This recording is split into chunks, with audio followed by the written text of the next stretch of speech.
Selamat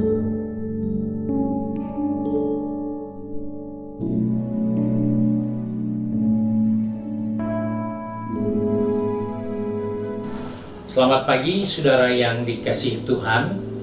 Kita jumpa lagi pada hari Jumat tanggal 9 April 2021. Pagi ini saya akan membaca dari firman Tuhan dari buku Roma pasal 8 ayat yang ke-6.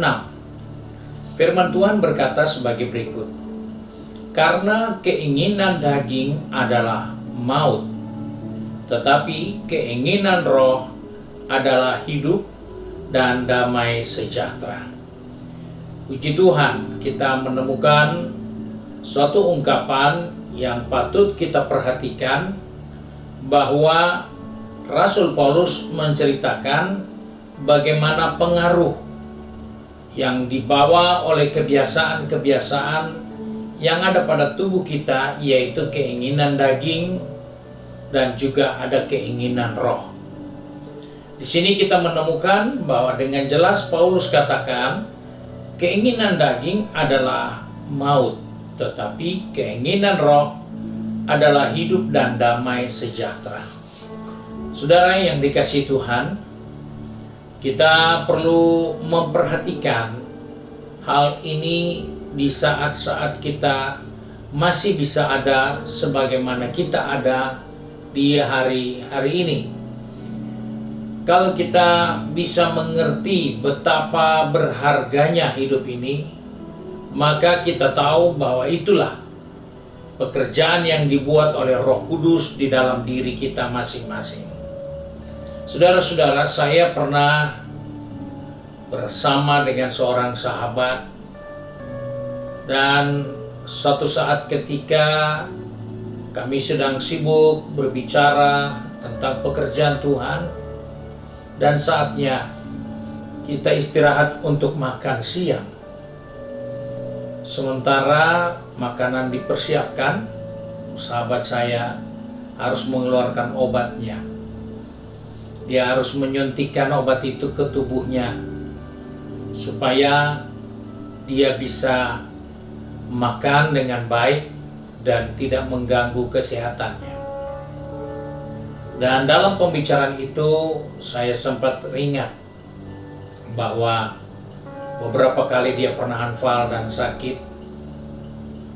Dan dari pembicaraan itu saya menemukan hal penting, bahwa ketika kita atau saudara itu masih ada sebagaimana dia ada, maka itu adalah karena Yesus yang menginginkan dia masih ada. Sebab itu sebagai orang percaya, kalau kita bisa melewati hari-hari kita bisa menjalani hidup kita dengan segala keberadaannya. Mungkin ada yang menjalani hidup ini dengan kekurangan, ada yang menjalani hidup ini dengan kesakitan, ada yang menjalani hidup ini dengan begitu banyak pergumulan yang dia tidak dapat atasi. Tetapi kalau kita masih bisa ada sampai saat ini, itu karena alasan yang jelas bahwa Yesus menginginkan kita hidup. Masalah boleh ada, penyakit boleh ada, tetapi Dia tidak akan pernah bisa menentukan kita hidup atau kita mati. Sebab itu kita bersyukur. Rasul Paulus katakan, Roh Allah menginginkan kita hidup dalam damai sejahtera. Walaupun kita mengalami banyak hal yang tidak menyenangkan, kita mengalami hal yang mungkin secara manusia kita harus bawa dari hari ke hari, penyakit yang tidak sembuh-sembuh. Tetapi kalau kita masih bisa hidup, itu alasannya karena Yesus yang masih merindukan kita ada di saat-saat seperti itu. Sebagai orang percaya, jangan kita lupa bahwa kita boleh menghadapi hari-hari dengan pergumulan, hari-hari dengan masalah, hari-hari dengan sakit. Tetapi kalau kita masih bisa hidup, Alasannya tentunya karena Yesus yang memberi kita kesempatan untuk hidup. Oleh sebab itu, Paulus pernah berkata dalam suatu ungkapannya tentang bagaimana hidup ini begitu penting. Dikatakan dalam buku Filipi pasal yang pertama ayat 21, di situ Paulus katakan, bagiku hidup adalah Kristus dan mati adalah keuntungan. Paulus hidup tidak seperti banyak orang yang berpikir Paulus nyaman-nyaman. Dia hidup seringkali harus berhadapan dengan hukum. Dia harus berhadapan dengan aniaya. Dia berhadapan dengan sakit yang menggerogoti tubuhnya. Tetapi dalam keadaan itu, Paulus sadar bahwa keinginan roh yang masih memungkinkan dia hidup. Sebab itu dia katakan, kalau aku hidup itu adalah karena Kristus. Dan kalau aku mati, itu adalah keuntungan bagiku. Nah, sebagai orang percaya, melihat ayat-ayat ini, maka pertanyaan muncul. Adakah saudara melihat hidupmu itu berharga? Adakah engkau melihat bahwa hidup ini begitu penting di mata Tuhan? Ataukah kita hanya berpikir, ya, saya masih hidup, ya itulah kesempatan yang Tuhan berikan. Saya begini saja, nggak ada masalah. Saya biasa-biasa saja, nggak ada persoalan. Kalau kita berpikir seperti itu, berarti kita tidak menyadari bahwa hidup ini adalah karena Kristus. Sebab itu, hidup ini sangat berarti jika kita pahami bahwa kita masih bisa hidup itu karena Yesus yang memungkinkan kita hidup. Sebab itu, jadi orang percaya, jadi anak Tuhan, jangan biasakan diri menjalani hari-hari hidup ini dengan biasa-biasa saja. Yang penting seperti yang biasa, saya lewati hari-hari yang ada. Ada yang mulai dengan hari yang baru, dengan marah-marah, dengan sakit hati, sampai matahari terbenam kita begitu. Besok bangun, kita lanjut lagi, sakit hati. Kita marah-marah lagi. Kita tidak menyadari bahwa hidup ini penting. Karena Allah yang mengizinkan, Yesus yang memberi kita kesempatan untuk hidup. Maka hidup ini harus berarti. Rasul Paulus menceritakan, kalau aku hidup, maka aku harus memberi buah. Itulah kesadaran dari orang-orang yang mengerti bahwa hidup ini berharga. Hidup ini penting.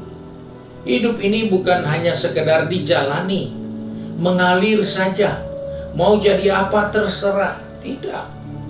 Hidup ini adalah anugerah Tuhan yang perlu kita tingkatkan dengan kesempatan yang Tuhan berikan dalam diri kita. Sehingga kita menyadari, kalau kita bisa hidup, itu anugerah Tuhan. Kalau kita masih hidup, karena hidup ini berarti. Dan gunakanlah kesempatan itu, dan menemukanlah arti-arti yang luar biasa yang ditaruh pada diri kita masing-masing. Sebagai orang percaya, seringkali kita menganggap hidup ini biasa saja. Tetapi sesungguhnya apa yang dikatakan oleh Paulus, kalau dia bisa hidup, itu berarti dia harus menghasilkan buah. Dia harus bekerja. Dia harus mempunyai dampak yang baik. Tidak hanya sekedar menjalani hidup karena namanya hidup, tetapi karena dia menyadari hidup adalah kesempatan untuk berbuah. Maka biarlah kita sebagai orang percaya menjalani hari yang baru ini. Mungkin kita sedang berhadapan dengan pergumulan, kita sedang menghadapi dengan persoalan-persoalan yang kemarin belum selesai, hari ini kita bawa lagi. Mungkin sakit yang belum sembuh-sembuh, tapi kita masih bisa hidup. Ketahuilah, itu anugerah Tuhan untuk kita. Sebab itu, kita boleh sakit, kita boleh punya masalah, tetapi mereka tidak menjadi alasan untuk kita hidup. Masalah boleh ada, penyakit boleh ada, tapi itu bukan alasan untuk kita hidup. Kenapa? Yang menjadi alasan kita hidup karena Kristus yang mengasihi kita. Sebab itu, mari di dalam keadaan yang lemah, di dalam keadaan yang terbatas, di dalam keadaan yang tidak berdaya mungkin karena sakit, kita tidak boleh abaikan kesempatan yang Tuhan berikan. Mungkin kita bisa berdoa. Jangan habiskan waktumu hanya berdoa untuk dirimu. Tuhan, sembuhkan saya. Tetapi mungkin Tuhan izinkan itu supaya engkau bisa berdoa buat orang lain. Karena engkau sudah berdoa, Tuhan belum jawab. Engkau sudah berdoa, tapi Tuhan masih mengizinkan penyakit itu bertahan dalam diri kita. Maka jangan habiskan waktumu hanya berdoa untuk kesembuhanmu saja. Tapi lihatlah, ada pekerjaan lain, ada pelayanan lain yang butuh dukungan doa kita. Karena kalau kita masih hidup, alasannya karena Yesus. Sebab itu, kita sebagai orang percaya, sebagai umat Tuhan, persoalan pasti ada, masalah pasti ada. Tetapi jangan hal itu membuat kita menghabiskan waktu yang begitu berharga yang Tuhan berikan hanya untuk memikirkan masalah kita, hanya untuk memikirkan penyakit kita, hanya untuk memikirkan orang yang menjengkelkan kita dan menyakitkan kita. Tidak ada gunanya. Tapi mari kita berkarya, kita berbuat, kita berjuang, kita melakukan karena kita masih diberi kesempatan untuk hidup. Sebab itu, mari kita satu di dalam doa. Kembali pagi ini kami datang kepada Bapa di surga dengan mengucap syukur karena pagi hari ini kami masih ada. Kami percaya alasan keberadaan kami hari ini karena Kristus yang mengasihi kami. Sebab itu tolong kami Bapa, pegang tangan kami, atur dan pertetapkan langkah kaki kami. Baik yang bekerja, berbisnis, sekolah, maupun yang tinggal di rumah. Biarlah kami mempergunakan waktu yang Tuhan berikan ini. Karena kami percaya Engkaulah alasan kami hidup. Engkaulah dasar dari kehidupan ini. Sebab itu Tuhan tolong kami supaya waktu yang Tuhan berikan di tengah pergumulan, di tengah penderitaan, di tengah kesakitan, kami tidak habiskan waktu itu hanya untuk memikirkan kami, untuk berdoa bagi persoalan kami, tapi izinkanlah kami untuk bisa mendoakan pekerjaanmu yang lain, mendoakan orang-orang yang lain, melayani orang-orang yang membutuhkan, bukan sekedar untuk keperluan kami semata-mata. Sebab itu Bapa, kami serahkan seluruh kehidupan kami sepanjang hari ini ke dalam tangan Tuhan. Kiranya Bapa di surga dipermuliakan melalui setiap kehidupan kami yang menyadari bahwa hidup ini adalah anugerah Tuhan. Hidup ini adalah alasan yang Tuhan berikan untuk kami nikmati di dalamnya dengan segala pergumulan, dengan segala masalah. Karena kami percaya tidak ada yang terjadi dalam hidup ini dengan kebetulan, tetapi semua atas penentuan Tuhan. Terima kasih Bapa untuk berkat-Mu sepanjang hari ini. Biarlah nama-Mu dipermuliakan melalui kehidupan kami sepanjang hari ini. Sebab itu kami bersyukur dan berdoa di dalam nama Tuhan Yesus Kristus, Juru Selamat kami, majikan kami yang baik dan setia. Haleluya. Amin. Puji Tuhan. Tuhan Yesus memberkati ibu bapak saudara sekalian.